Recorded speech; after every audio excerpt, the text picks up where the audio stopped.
तेजी से फैल रही हैं ये बीमारियां, रहना होगा सावधान दुनिया जहान। जब हम जलवायु परिवर्तन की बात करते हैं तो अक्सर जंगलों की आग, बढ़ती गर्मी और फसलों को होने वाले नुकसान जैसे विषयों पर बात होती है।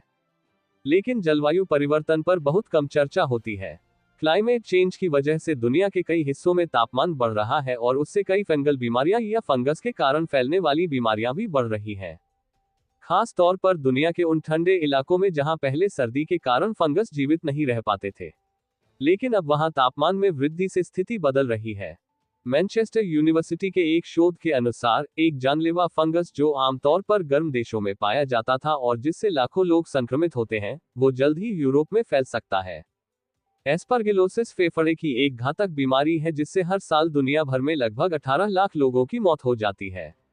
अनुमान है कि यह बीमारी अफ्रीका और दक्षिण अमेरिका से उत्तर की ओर बढ़ सकती है। लोकप्रिय TV drama last of us में इसका जिक्र है और दिखाया गया है कि कैसे एक फंगल बीमारी बड़ी आबादी के लोगों के दिमाग को नुकसान पहुंचाकर लोगों को बेसुध बना देती है। हालांकि विशेषज्ञों का कहना है कि यह अतिशयोक्ति है, लेकिन फंगल बीमारियों के फैलने की चिंताएं जरूर बढ़ रही हैं। तो दुनिया जहान में हम यही जानने की कोशिश करेंगे कि क्या जानलेवा फंगस को फैलने से रोका जा सकता है। हमारे आसपास हर जगह होते हैं फंगस। यूके की एक सिटी यूनिवर्सिटी में बच्चों की संक्रामक बीमारियों की प्रोफेसर अडीलिया वारिस का कहना है कि फंगल पैथोजन जीवाणु, वायरस, फंगी या परजीवी हमारे इर्द गिर्द हर जगह होते हैं। वो मिट्टी में पाए जाते हैं और हवा में मीलों दूर तक फैलते हैं। हमने उनसे पूछा कि वो फंगल बीमारी को कैसे परिभाषित करती है। इस पर अडीलिया वारिस ने कहा, फंगल बीमारियां वो होती हैं जो फंगल पैथोजन की वजह से पनपती हैं। ये बीमारियां बैक्टीरिया या वायरस के कारण पनपने वाली बीमारियों की तरह ही होती हैं। एथलीट फुट जैसी कुछ फंगल बीमारियां मामूली तकलीफ देती हैं, लेकिन कुछ फंगल बीमारियां मस्तिष्क को संक्रमित करती हैं और जानलेवा साबित हो सकती हैं। प्रोफेसर वारिस ने बताया, फंगस हमारी त्वचा को भी संक्रमित कर सकता है। हमारे आसपास के वातावरण से फंगस हमारे नाखूनों या पैर के अंगूठे के नाखून के भीतर फैल जाता है। हमारे तलवे अगर फटे हुए हों तो फंगस वहां आसानी से घर जमा लेता है, लेकिन इससे हमारे स्वास्थ्य को गंभीर नुकसान नहीं होता। मगर जो फंगल पैथोजन हमारे फेफड़े तक पहुंच जाते हैं वो घातक साबित हो सकते हैं, खास तौर पर तब जब हमारे शरीर की प्रतिरोधक क्षमता पहले से कमजोर हो। अडीलिया वारिस बताती हैं कि हवा में फैले ये पैथोजन सांस के साथ हमारे फेफड़ों में घुस जाते हैं और वहां पनपने लगते हैं। अगर किसी व्यक्ति को पहले से फेफड़े की कोई बीमारी हो तो यह फंगस काफी नुकसान कर सकता है। अडीलिया वारिस के अनुसार आमतौर पर स्वस्थ लोगों में गंभीर फंगल बीमारियां कम फैलती हैं। फंगस मरीज के शरीर की कमजोर रोग प्रतिरोधक क्षमता का फायदा उठाता है। फंगस का एक ऐसा गुट भी है जो हमारी त्वचा पर नहीं चढ़ता या हवा के जरिए फेफड़ों में नहीं घुसता, बल्कि वो पहले से हमारे शरीर के भीतर होता है। ये फंगस एक तरह का यीस्ट होता है। इसका सबसे बड़ा उदाहरण कैंडिडा एल्बिकांस है। अडीलिया वारिस ने बताया कि बहुत से स्वस्थ लोगों के पेट में ये यीस्ट होता है जिससे पाचन में मदद मिलती है, लेकिन कई बार यह यीस्ट पेट से निकलकर खून में घुलने लगता है और खून में संक्रमण फैलाता है। ऐसा आमतौर पर तब होता है जब शरीर की रोग प्रतिरोधक क्षमता कमजोर हो। अगर कैंडिडा खून को संक्रमित कर दे तो बैक्टीरियल बीमारी जैसी स्थिति पैदा हो जाती है। मरीज को सेप्टिसीमिया हो जाता है और उसे आईसीयू में रखकर इलाज करना पड़ता है। फंगस से होने वाली मुश्किलें क्यों बढ़ रही हैं? कई प्रकार के फंगस हमेशा हमारे आसपास पहले से ही रहे हैं, तो सवाल उठता है कि अब उनसे मुश्किलें क्यों खड़ी हो रही हैं। नाइजीरिया की लागोस यूनिवर्सिटी में क्लिनिकल बायोलॉजी की प्रोफेसर रीटा ओलोडेली कहती हैं कि फंगल बीमारियों का बढ़ता संक्रमण सभी के लिए अत्यंत चिंताजनक मुद्दा है। वो कहती हैं, सभी को इसकी गंभीरता समझनी चाहिए। हमें कोविड महामारी के अपने अनुभवों को याद रखना चाहिए। फंगल बीमारियों का संक्रमण पहले के मुकाबले बहुत बढ़ गया है। पृथ्वी का बढ़ता तापमान भी इसका एक कारण है। फंगल पैथोजन गर्मी में आसानी से पनपते हैं, इनका प्रकोप बढ़ गया है। जलवायु परिवर्तन की इसमें क्या भूमिका है, इसकी चर्चा से पहले बात करते हैं एक और कारण की। चिकित्सा विज्ञान और टेक्नोलॉजी में हुए विकास के साथ ही हमारी अपेक्षित आयु बढ़ी है, लेकिन क्या इसी वजह से हम इन बीमारियों का शिकार भी आसानी से हो सकते हैं? रीटा ओलोडेली कहती हैं कि चिकित्सा टेक्नोलॉजी काफी विकसित हो गई है और कई प्रभावी दवाएं उपलब्ध हो गई हैं, जिसके चलते अब गंभीर रूप से बीमार मरीज या ऐसे लोग जिनकी रोग प्रतिरोधक क्षमता कमजोर हो गई है, वो भी लंबे समय तक जी सकते हैं। फंगल बीमारियां ऐसे लोगों को आसानी से निशाना बना सकती हैं। प्रोफेसर ओलोडेली बताती हैं, मरीजों में अब अंगों के ट्रांसप्लांट किए जा सकते हैं, मगर सर्जरी के बाद उन मरीजों की रोग प्रतिरोधक क्षमता घट जाती है। कैंसर के मरीजों में कीमोथेरेपी के बाद प्रतिरोधक क्षमता कमजोर हो जाती है। ऐसे मरीज आसानी से फंगल बीमारियों का शिकार हो सकते हैं। लेकिन क्या ग्लोबल साउथ यानी एशिया, अफ्रीका और लातिन अमेरिका के देशों और पश्चिमी देशों की चिकित्सा व्यवस्था में इन फंगल बीमारियों का पता लगाने और इलाज करने की सुविधाओं में बहुत अंतर है? रीटा ओलोडेली इस पर कहती हैं, बहुत ज्यादा फर्क है। ग्लोबल साउथ में फंगल बीमारियों का पता लगाने और उनके इलाज के लिए एंटी फंगल दवा की उपलब्धता बहुत कम है। वहीं सब सहारन अफ्रीका में HIV के मरीज बड़ी संख्या में हैं। इसके चलते ग्लोबल साउथ में फंगल बीमारियों का संक्रमण भी बढ़ रहा है। इससे यहाँ के लोग ऐसे देशों में जाने की कोशिश करेंगे जहां उन्हें इलाज की बेहतर सुविधाएं उपलब्ध हो सके। फंगल संक्रमण उन गर्म देशों में अधिक है जहां HIV एड्स के मरीजों की संख्या अधिक है, क्योंकि HIV एड्स से शरीर की प्रतिरोधक क्षमता कमजोर हो जाती है, जिसके चलते फंगल संक्रमण आसानी से फैलता है। लेकिन पृथ्वी के बढ़ते तापमान के चलते उत्तरी देशों में गर्मी बनने लगी है और उसी के साथ वहां फंगल संक्रमण का खतरा भी बढ़ने लगा है। बढ़ते तापमान के साथ नई चुनौतियां। आर्टुरो कासाडेवाल अमेरिका के John Hopkins Bloomberg school of public health में मॉलिक्यूलर बायोलॉजी और इम्यूनोलॉजी के प्रोफेसर हैं।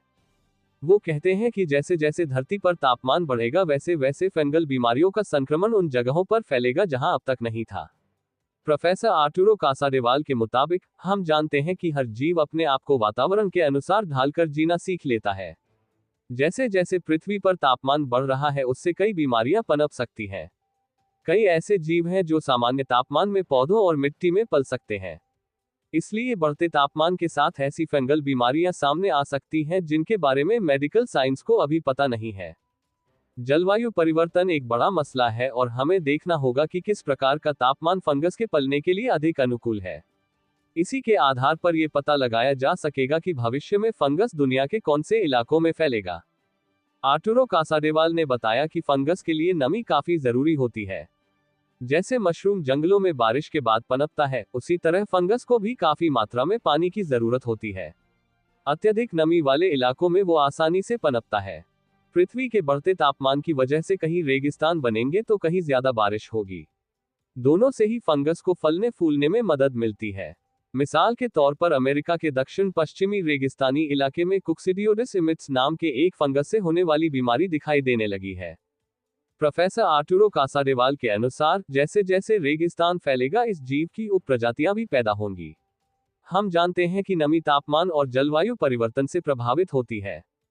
आर्टुरो कासाडेवाल और उनकी टीम ने शोध के जरिए एक मॉडल तैयार किया है जिससे पता चलता है कि गर्म इलाकों में पनपने वाले फंगस अब ठंडे इलाकों के फंगस के मुकाबले बढ़ते तापमान को आसानी से बर्दाश्त करना सीख गए हैं। यानी फंगस अपने आप को मौसम के हिसाब से ढालने लगे हैं और ये दुनिया भर में हो सकता है। ये तो बात हुई बाहरी तापमान के बदलाव की, मगर हमारे शरीर का तापमान पहले के मुकाबले अब ठंडा होने लगा है। पहले हमारा शरीर इतना गर्म होता था कि फंगस के लिए शरीर में पनपना मुश्किल होता था। लेकिन पिछले कुछ दशकों में हमारे शरीर का तापमान घटा है।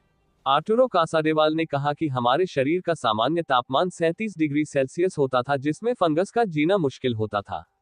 इसी की वजह से जिन्हें फंगल बीमारियां होती थी उनके नाखूनों के नीचे फंगस पनपता था, जहां तापमान अपेक्षाकृत कम होता है।